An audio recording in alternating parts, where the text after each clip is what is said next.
ប្រវៀនមូហាន់គឺជាអ្នកស្រាវជ្រាវផ្នែកបុរាណវិទ្យាគាត់គឺជា YouTuber ដែល Channel របស់គាត់គឺមានអ្នកចុចតាមបានរហូតដល់ទៅ 1.6 លានអ្នកឯណោះអ្នកទាំងអស់គ្នាគាត់មានការចាប់អារម្មណ៍ជាខ្លាំងទៅលើសំណង់ប្រាសាទបុរាណរបស់ខ្មែរយើងគ្រប់វីដេអូដែលគាត់បកស្រាយពន្យល់ពីអាថ៌កំបាំងនានារបស់ប្រាសាទខ្មែរតែងតែបង្កប់នៅយ៉ាងជ្រៅសុទ្ធតែទទួលបានការចូលមើលមិនតិចជាង 1 លានដងនោះទេទូទាំងពិភពលោកតែម្ដងអ្នកទាំងអស់គ្នា Today, we're going to take another look at Angkor Wat Temple in Cambodia. We always hear that Angkor Wat is the largest temple in the world, but the real mystery is not that it is the biggest. The real mystery is that it also has the smallest carvings in the world. For example, if you look at this pillar, you will see that there are carvings which completely cover the entire pillar, but you cannot understand them unless you take a closer look, because these carvings are very tiny. បាទគាត់បាននិយាយថាអង្គរវត្តគឺល្បីណាស់ជាប្រាសាទសាសនាធំជាងគេនៅលើលោកប៉ុន្តែអ្វីដែលកាន់តែអស្ចារ្យនោះវាមិនត្រឹមតែធំជាងគេនោះទេតែជាប្រាសាទដែលមានចម្លាក់តូចៗល្អិតឆ្មារជាងគេនៅលើលោកផងដែរអ្នកទាំងអស់គ្នាដោយបងប្អូនបានឃើញនៅសសរមួយនេះអញ្ចឹងគឺពោពេញទៅដោយចម្លាក់តូចៗល្អិតឆ្មាល់មើលពីចម្ងាយស្ទើរតែមិនយល់ចម្លាក់ទាំងអស់នោះគឺតូចៗតែផ្ចិតផ្ចង់ខ្លាំងមែនតែម្ដងមានទាំងមនុស្សមានទាំងសត្វគ្រប់យ៉ាងច្រើនប្រភេទខុសៗពីគ្នាតើវាលំបាកស្មុគស្មាញកម្រិតណាដែលត្រូវមកឆ្លាក់បែបនេះពេញសសររបស់ប្រាសាទមួយទាំងមូលមិនចាំបាច់និយាយដល់ការកសាងប្រាសាទមួយដ៏ធំជាងគេនៅលើលោកនេះទេគ្រាន់តែព្យាយាមឆ្លាក់ចម្លាក់បែបល្អិតតូចៗបែបនេះឲ្យត្រូវមុំកុំឲ្យល្អៀងលើគ្រប់សសររបស់ប្រាសាទនេះវាគឺជាភាពស្មុគស្មាញមួយរបស់មនុស្សនាពេលបច្ចុប្បន្ននេះទៅហើយមែនអត់អ្នកទាំងអស់គ្នា But all these tiny carvings found only on this one column. I start examining the columns one by one, and it's interesting because each and every column is covered with these micro carvings. There are a total of 1,532 columns in Angkor Wat Temple, and all of them have these carvings. Forget about building the largest temple in the world. Imagine the task of carving every inch on every column of this temple. But all these carvings found only on columns. As I start getting fascinated by these micro carvings, I realize that they stretch beyond the columns. They also stretch above, on top as well. If you look at the top beam, even that has tiny carvings. This is weird, so I start looking around at the walls, and I'm shocked. Look at the walls. Everything is filled with these carvings. Zoom in and you will see various types of flowers. You cannot even find 1 inch in this entire temple that's blank, that's not carved. តើវាមានតែមួយសសរទេមែនទេគាត់ជាផ្អើលខ្លាំងមែនទេព្រោះថាគ្រប់សសរជញ្ជាំងទ្វារផ្ដែពោគឺគ្រប់កន្លែងទាំងអស់សម្បូរពោពេញទៅដោយចម្លាក់ល្អិតបែបនេះតែម្ដងវាពិតជាអស្ចារ្យផងអាថ៌កំបាំងផងហេតុអ្វីបានជាស្ថាបត្យករខ្មែរចំនួននោះព្យាយាមឆ្លាក់ចម្លាក់ញឹកស្អិចស្កះពីពេញផ្ទៃប្រាសាទរកកន្លែងទំនេរគ្មានបែបនេះគឺញឹកខ្លាំងមែនតែនប្រៀបដូចជាជាងចម្លាក់សម័យនោះត្រូវការចន្លោះបន្ថែមដើម្បីឆ្លាក់ឲ្យអស់សាច់រឿងដែលគាត់ចង់បង្ហាញ Look carefully. Do you see any space that is not carved? This seems humanly impossible. So I'm going to go to the outside of the temple. Nobody observes the temple from this point. You see, the base of the temple is raised to 12 feet. About that base, we can see people walking inside the temple, and on the walls there are carvings in every inch. But what about the base of the temple itself? Nobody in the right mind is going to go in the grass and look at the base of the temple. Did ancient builders carve every inch of that base? I'm very curious, so I'm walking to the base. What do you think? Are there micro carvings there? មើលឲ្យច្បាស់មើលមានកន្លែងណាខ្លះដែលនៅចន្លោះអ្នកទាំងអស់គ្នាវាស្ទើរតែមិនអាចទៅរួចនោះទេហើយគាត់ចង់បញ្ជាក់ឲ្យច្បាស់គាត់ចង់ឈ្នះអញ្ចឹងគាត់បានដើរទៅខាងក្រៅមើលទៀតប្រហែលតែលំអិតទៅខាងក្នុងទៅដឹងគាត់ចូលទៅមើលគ្រឹះប្រាសាទតែម្ដងអ្នកទាំងអស់គ្នាដោយមានចម្ងល់ក្នុងចិត្តថាសំបីតែគ្រឹះប្រាសាទត្រូវឆ្លាក់ដែរមែនគាត់ជឿថាគ្មាននរណាគេម្នាក់ចាប់អារម្មណ៍កន្លែងហ្នឹងដូចគាត់នោះទេមួយលានអ្នកយ៉ាងច្រើនមានម្នាក់តែប៉ុណ្ណោះដែលមកត្រួតពិនិត្យត្រង់តំបន់មួយហ្នឹងអ្នកទាំងអស់គ្នា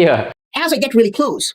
I see tiny little carvings completely filling up the base as well. Think about it. Nobody's going to walk around here. Not only today, even in ancient times, nobody's going to come to this place and see what's here. Perhaps 1 in a million visitors would come here and take a look at this area. But even here, the ancient builders did not just carve one pattern repeatedly. They carved so many designs. And this is pure insanity because there's not a single inch left blank គាត់ឆ្ងល់បណ្ដើដើរចូលទៅចិត្តបណ្ដើហើយអ្វីដែលធ្វើឲ្យគាត់ភ្ញាក់ផ្អើលតែម្ដងគឺគាត់ឃើញមានចម្លាក់ដ៏តូចៗទាំងអស់នេះនៅពេញគ្រឹះប្រាសាទដូចគ្នាមិនមែនក្បាច់តែមួយទេណាគឺខុសគ្នាតាមជាន់តាមថ្នាក់ហើយផ្ចិតផ្ចង់ខ្លាំងមែនតើអ្នកទាំងអស់គ្នា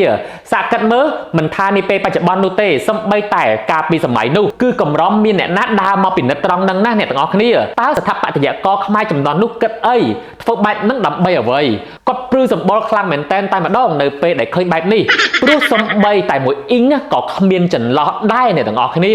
Take a minute to think about doing something like this today. Angkor Wat is about 300 times the size of an American football field. It stretches for 400 acres. So I examined this entranceway in Angkor Wat. If you look at the top line, you can see a series of small flower-like patterns. I wrote it a little bit. But look at the bottom of the same block. They carved even that part with circular patterns. But you can see that even the tiniest strips are carved. These strips are just a few millimeters wide, but they've carved even on those thin strips. សាកគិតមើលបើសិនជាគេចង់កសាងប្រាសាទអង្គរវត្តសារជាថ្មីដោយអ្នកជិតខាងខ្លះកំពុងតែព្យាយាមធ្វើអញ្ចឹងណា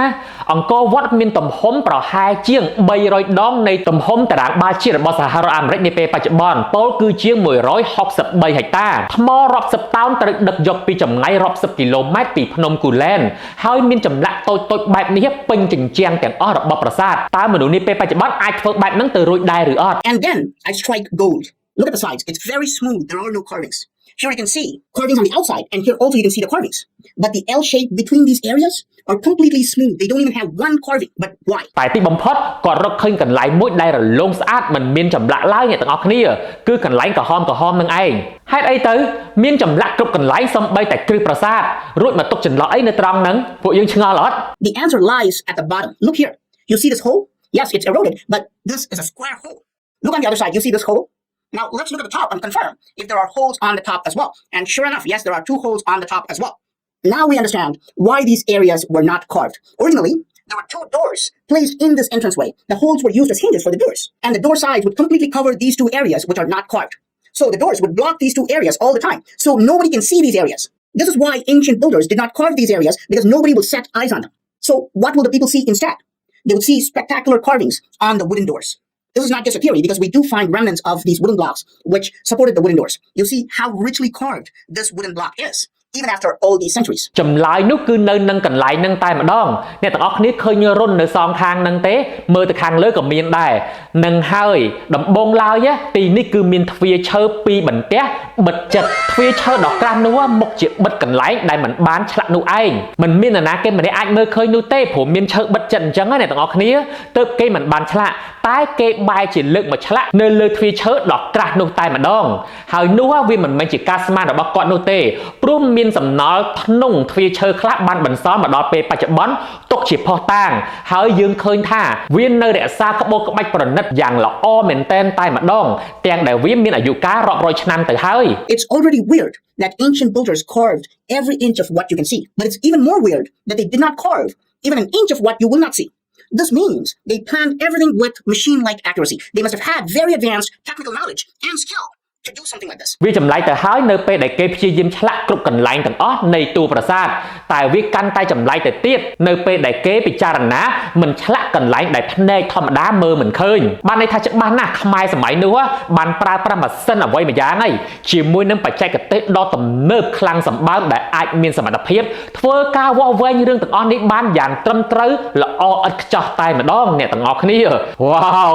Now what happened to the ancient wooden doors? Where did they go? The builders of Angkor Wat would have never even imagined that an inferior civilization would come later, dismantle these wooden doors and wooden blocks, and use them for their houses and other selfish purposes. In fact, the World Monument Fund is now trying to put new wooden blocks on the ceiling all around the temple. They're trying to recreate what the ancient builders originally had. Remember, I told you, the ancient builders did not even want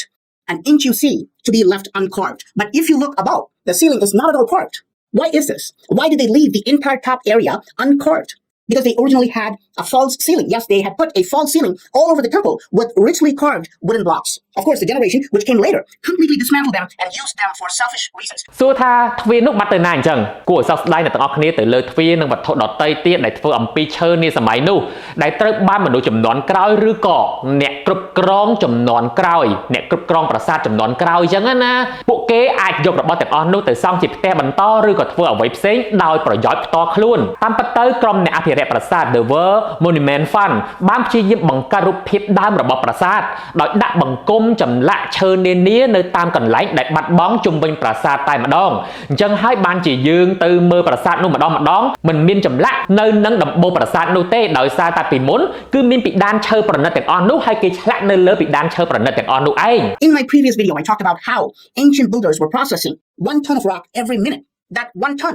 also includes carving every inch of that 1 ton rock. Is this even humanly possible? What happened to those ancient builders? How did that civilization disappear? ហើយគាត់បានបន្តថាការពីវីដេអូមុនគាត់បានវិភាគថាតើវាអាចទៅរួចទេដែលស្ថាបត្យករខ្មែរចំនួននោះសាងសង់ប្រាសាទអង្គរវត្តដោយប្រើប្រាស់ថ្មមួយតោននៅក្នុងពេល1នាទីហើយថ្មនោះពោពេញទៅដោយចម្លាក់តូចល្អិតឆ្មាឆ្មាបែបនេះទៅទៀតគឺវាលើសពីសមត្ថភាពមនុស្សដែលអាចធ្វើបានអញ្ចឹងណាអ្នកទាំងអស់គ្នាអញ្ចឹងគាត់បានចោទជាសំណួរថាតើមានអ្វីកើតឡើងចំពោះស្ថាបត្យករខ្មែរទាំងអស់នោះហើយថាតើអរិយធម៌ដ៏ធំសម្បើមបែបនេះអាចបាត់បង់បានទៅដោយរបៀបណាបាទបងប្អូនដូចឃើញស្រាប់ហើយវាពិតជារឿងមិនគួរឲ្យជឿនោះទេដែលយើងគ្រប់គ្នាជាកូនខ្មែរមានគេមរតកមួយដែលមានតម្លៃកាត់ថ្លៃពុំបានពិភពលោកគេកោតស្ញប់ស្ញែងកាន់តែនិយាយដល់កាន់តែចង់ដឹងពីអកំបាំងនានាដែលកប់ទុកយ៉ាងជ្រៅនៅក្នុងផ្ទាំងចម្លាក់នៃប្រាសាទទាំងអស់នោះក្នុងនាមជាកូនខ្មែរយើងគួរតែព្យាយាមសិក្សាពីរបស់ទាំងអស់នោះឲ្យកាន់តែច្បាស់កុំឲ្យចាញ់ជាតិដទៃដែលគេមិនមែនជាម្ចាស់មើលវីដេអូនេះហើយតើអ្នកនៅយកដៃស្ទាបអង្អែលឬក៏យករបស់អ្វីម្យ៉ាងទៅបំផ្លាញក្បូរក្បាច់រចនាចម្លាក់ដ៏មានតម្លៃទាំងអស់នោះដែរឬទេគួរមានវិធានការបែបណាបើនៅតែមានសកម្មភាពបែបនេះកើតឡើងអ្នកទាំងអស់គ្នាចូលរួមមតិយោបល់ទាំងអស់គ្នានៅក្រោមវីដេអូមួយនេះហើយជួបគ្នានៅវីដេអូឃ្លីបក្រោយៗទៀតចំហស្អាតស្អាតរបស់យើងបាន5ថ្ងៃណាហើយ5ថ្ងៃរបស់គេគឺមានការហើមជាប់អីទេស្អីទៅគឺសាច់ចំហរបស់គេស្អាតល្អអ្នកទាំងអស់គ្នាវះកាត់ព្រមស្លាបចំហហើយដាក់ខ្ទង់តម្លៃម៉ានបងសម្រាប់ការវះកាត់ព្រមស្លាបចំហតម្លៃ250 discount នៅសល់225ហើយសម្រាប់ខ្ទង់យើងមានតម្លៃ495រហូតដល់972